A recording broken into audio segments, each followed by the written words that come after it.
You're watching Election 2019 coverage from WBONTV.com. Chief of Staff for Lieutenant Governor Jenean Hampton Stephen L. Knipper says he is no stranger to the race for Secretary of State, as he ran back in the 2015 elections and lost by a small margin to Alison Lundergran Grimes. Knipper says he wants to take on the challenge again, as he was previously an Erlanger City Councilman, but now has the statewide election experience.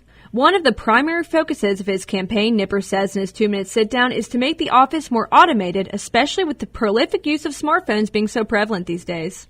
Knipper also says in the past there have been obvious security vulnerabilities in the Kentucky voting system, and says he was proven right last year when Kentucky's voter data was hacked and for sale on the dark web. Being a cybersecurity expert, Knipper explains that he has the technical know-how to remedy these problems so that Kentucky voter information is kept safe. I was Chief of Staff for Lieutenant Governor Hampton.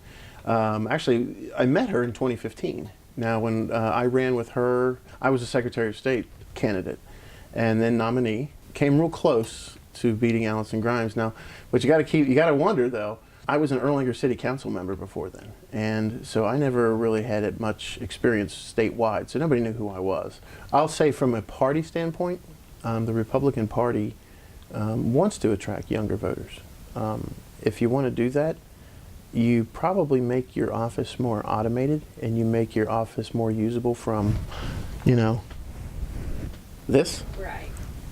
And since I'm an IT guy, we have plans to do that. The voter rolls are taking such an attention because that's what people are concerned about, and that's what I'm concerned about. However, when that's running, you can run parallel projects. And 2015, I said it was my second platform, is business, making business better for Kentucky. So how do we do that? Well, it's really easy. You become more customer friendly.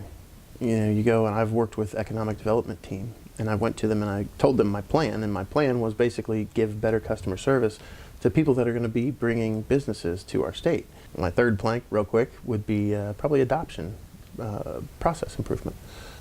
If you try to adopt a child now in Kentucky, we only have experience in foreign adoptions, but I've talked to the couple that the governor has appointed to be the adoption. They're specializing in adoption and foster parenting. I've talked to him and I said, what do you think of my idea? And I ran my idea by him, how to improve it. He said, oh my gosh, that would be awesome, because it would cut down the time. It actually cuts down expenses. So you're going to have a one-stop shop for stuff like that, where people can come down to the Secretary of State's office, have all the papers done.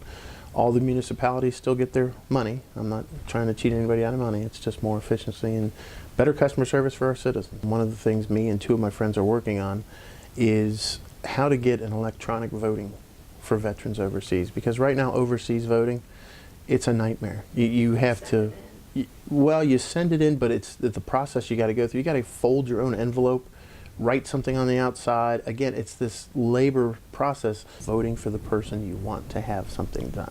And it works so much better if you're voting for somebody. A lot of people say, well, I'm not going to vote for that person, and they say, matter of fact, I'm going to vote against them. Studies show that most people don't go out to vote against people a lot. They just go because they're being drawn. They really have an agenda, something that they like about that person. Please vote, get involved, understand why you're voting, and get behind a person that you like. You're watching Election 2019 coverage from WBONTV.com.